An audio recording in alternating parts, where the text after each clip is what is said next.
Man Ray's commercial success was due to the fact that he put as much care and research into commissioned work as he did into his so-called art photography.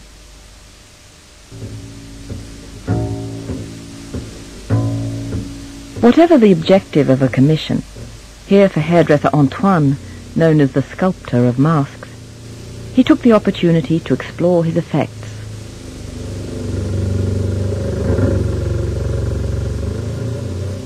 In fact, he used fashion to further his art.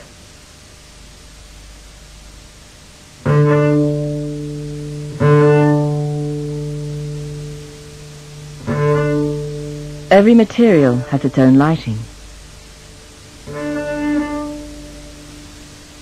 Each model is modelled in her own shadows.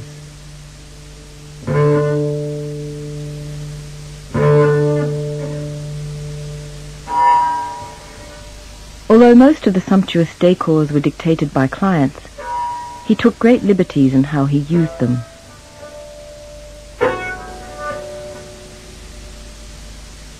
Every line has its own staging.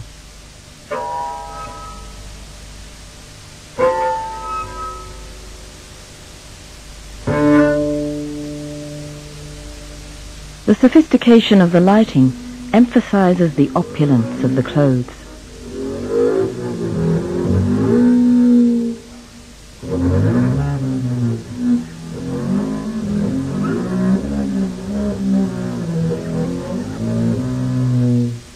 He understood how one shape rhymes with another.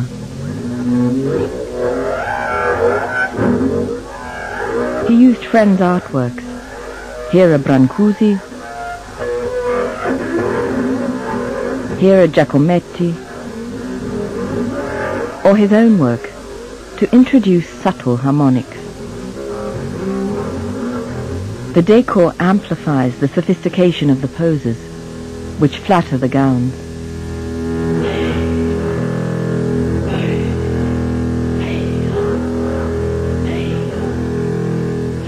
Straight lines against curves. Chinese ink on rough paper. The painter's hand guides the hand of the photographer. These touch-ups are the touch of Man Ray.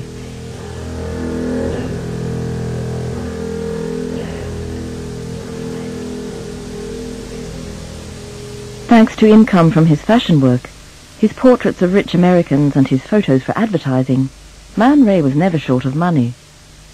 But he would have preferred his fame and fortune to rest on his painting.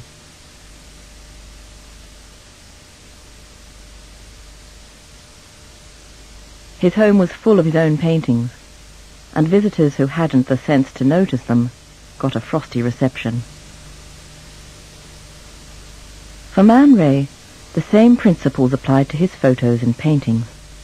In fact, many of his drawings and paintings are based on his photos.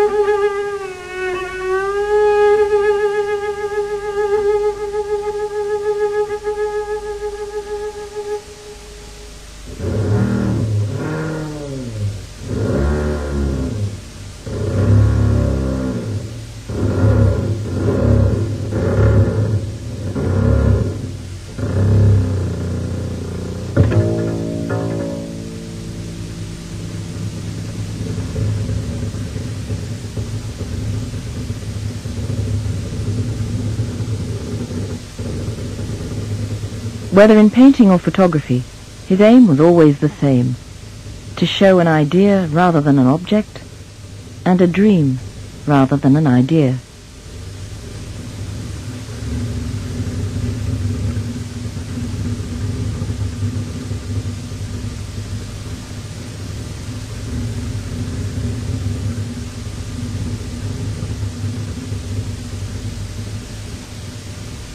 Like painting, photography was for him an instrument of derealization, going against the current of the great realist photographers of his time.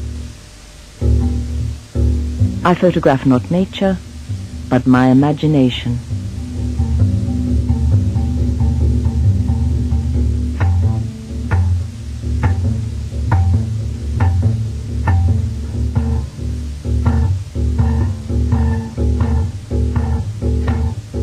Rather than photographing some banal place, I'd sooner take my handkerchief out of my pocket, crumple it as I please, and photograph it as I see fit.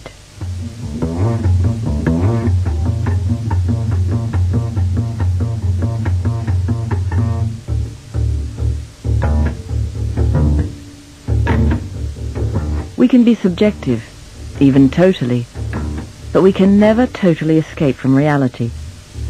Reality catches up with us in one way or another. As Breton put it so well, what is so admirable about the imaginary is that it does away with the imagination. There is only reality. Is there really no difference between his painting and photography? There is a difference, of course. In his paintings, human figures are rare. Or if they are present, they are schematic, cut into slices, robotized, conceptualized, reduced to a symbolic minimum, the mere ghosts of bodies.